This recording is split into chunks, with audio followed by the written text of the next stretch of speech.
All right, so first of all, so sorry, I got cut off there.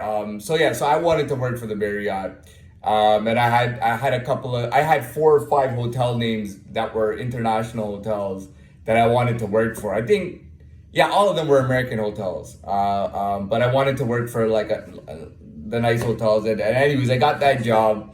I was able to make money, and so I remember when the winter came, I had to buy a jacket, and I went and got a Perry Ellis jacket. I no, I didn't look for it. I found a Perry Ellis jacket and went, man, I remember Biggie used to say. I remember Biggie shouting out Perry Ellis. I'm like, and here I got a Perry Ellis winter jacket. So I got the Perry Ellis winter jacket. I don't know where I was going with this, but yeah, but that was like my first jacket. That was the first time that I actually owned a jacket. Other than this one, this one is not that old. This is my jacket now. Um, but anyway, so where was I? I don't even. Okay, so yeah, so hip hop was pretty much a lifestyle. I mean, I remember. I remember the brands that were popular in the 90s.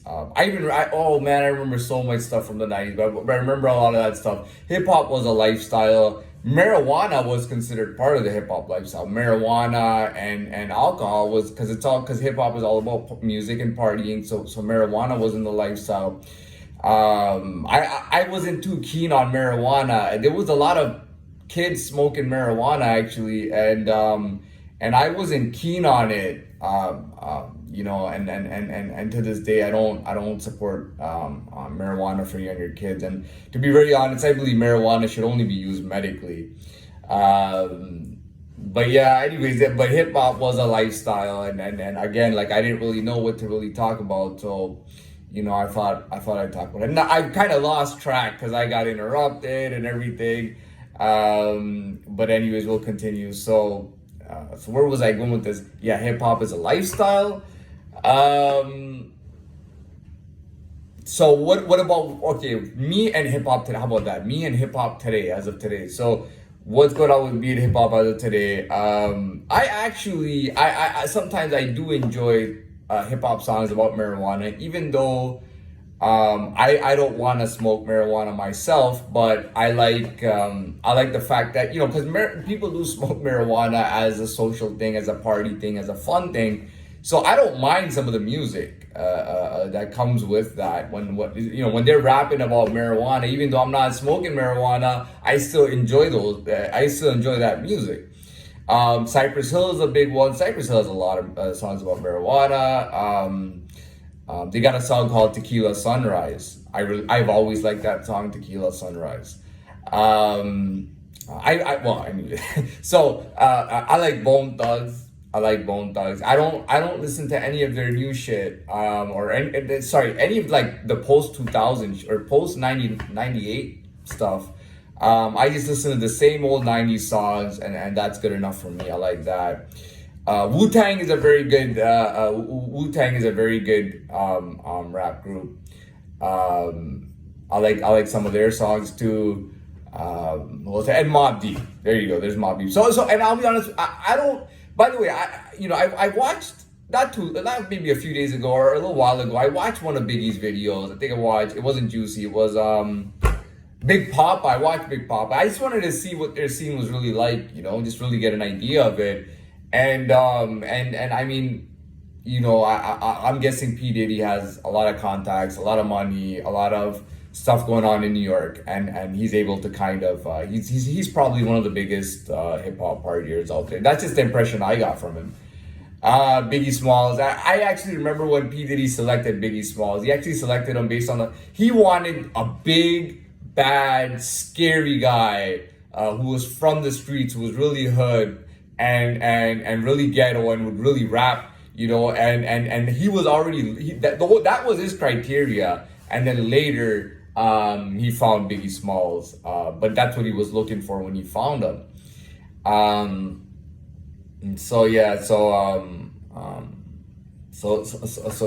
found Biggie Smalls. What about things that you can't ignore? There are things in hip hop that's some things that you just can't ignore. You know what I mean? It's like it's like me, let's say anyone, let's say you go for a walk or something, like in a very tropical country, you see all kinds of animals. You'll see like lizards and snakes and rats and things like that, and and usually when you attack them, they will pretty much back off. You don't have to go ham when you see a rat or a snake. You don't have to go ham. Typically, and I'm not talking about anacondas, but typically those are not, typically, you'll see a king snake even sometimes in a regular place. And, if you have shoes on, you can just kick at it, just kick it a few times. If you just kick it a few times, it'll pretty much just go on its way. You know what I mean? And I say this all the time. You don't have to worry about wild snakes and wild rats. You know what I mean? Wild snakes and wild rats are actually, I would say, are way more, are not anywhere close to as bad as, and people actually have pet rats and pet snakes. It's horrible because people who have pet snakes, I mean, they're insane. I mean, they take live mice and they feed it to them. They throw live mice in and the snake eats it and they watch it eat it and all that stuff. It's really sick in the head. I remember being a little kid and I watched, anyway, we don't get that. But really, I mean, if you kick a snake or a rat a few times, they'll just back off and they'll go on their way. It's only if you trap it in a corner and you start stomping on it, it will try to fight back. But most of the time, if you kick it, it'll just run away. The problem with pet rats and pet snakes, and I've had this problem with pet rat. The thing with pet rats, especially pet rats, a pet rat, when he has an owner, he does everything the owner is telling him to do, even if it's against his instinct.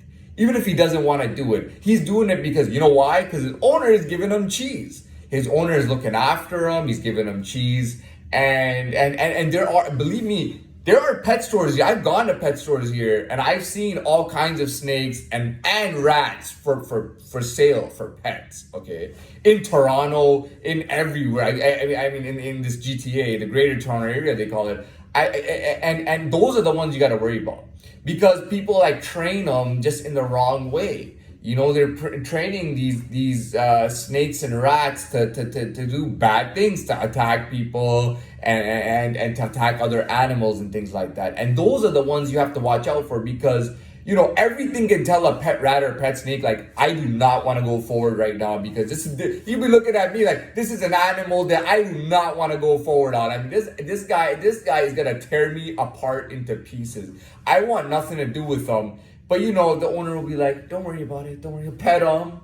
Don't worry about it. You know what I mean? I'll make sure he doesn't hurt you. I'll make sure he doesn't put a finger on you. You know what I mean? It's crazy, right? Oh, I'm gonna make sure he doesn't put a finger on you, and then the rat is coming and fucking with you, or the snake is fucking with you, basically because he's been trained to. And even then, you just throw your foot a little at him, you just kind of hesitate, and he just runs the other way. He just backs off right away. You know what I mean? And I'm not stupid, man. I know when someone has trained that pet rat. Pet rats look different. They're almost a groom because they clean them and everything. They groom them, they clean them, they feed them. They look different, pet rats and pet snakes, man. I'm like, man, you ain't no fucking wild rat or wild snake, motherfucker. Because they protect them, they keep them in an environment where there's not other wild rats and wild snakes. If they were around wild rats and wild snakes, they'd be out like that, man.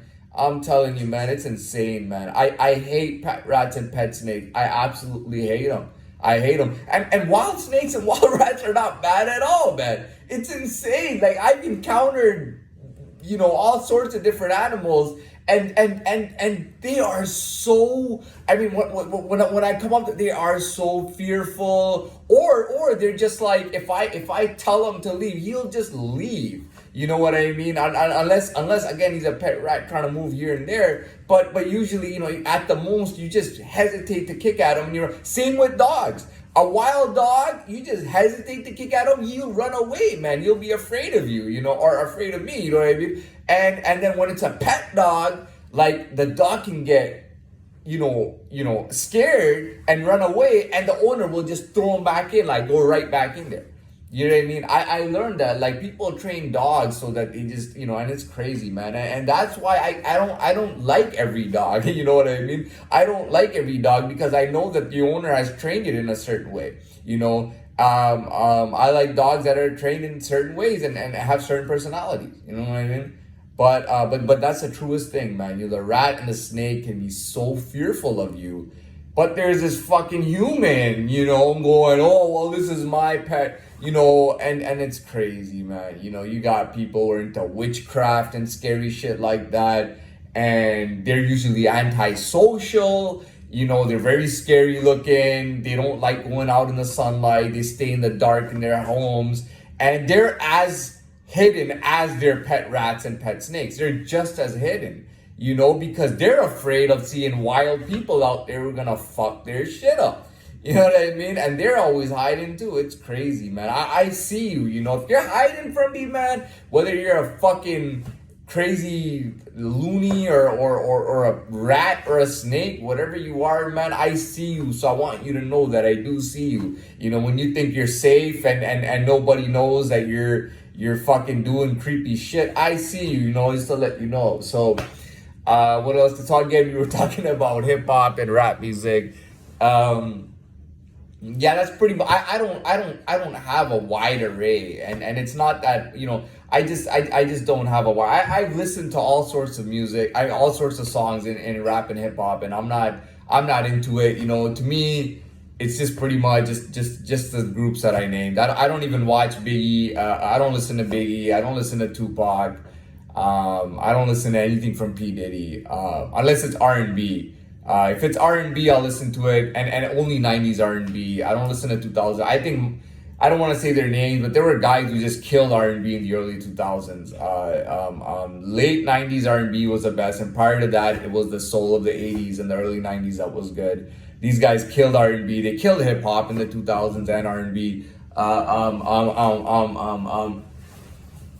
G Unit was the beginning of the end of hip hop and rap. They were really killing it. I don't even want to name the R&B artists that were killing it, and I don't mean in a good way that were killing it. G Unit began to kill it. What did they do? They dragged Mobb Deep with them. They brought Mobb Deep to them, and I know that Havoc didn't want to have any part or anything to do with G Unit. It was just a kind of experimental thing to see how it worked out. It was never gonna. It wasn't a lifelong type of thing. What else? Yeah, I don't like any rap. Not from 2000 and since Drake came out and before Drake and Lil Wayne and all those guys. When they said Cash Money Records taking over for the 99 in the 2000. They might as well have said Cash Money Records is gonna begin to kill hip hop and rap music. I'm glad they killed it though. I'm glad because I had that experience and I can live it till today and I can listen till today. I'm glad they killed it. I'm so glad that hip hop and rap got killed. I love the fact that they killed hip hop and rap. I absolutely love it. I don't have to, sit with these fucking weirdos and these popular pop music people and these losers and these they can be rich losers, they can be losers with a lot of friends. I really don't give a shit. I don't want to hang out with them and share music with them. If they want to listen, go listen to Biggie or Tupac, man.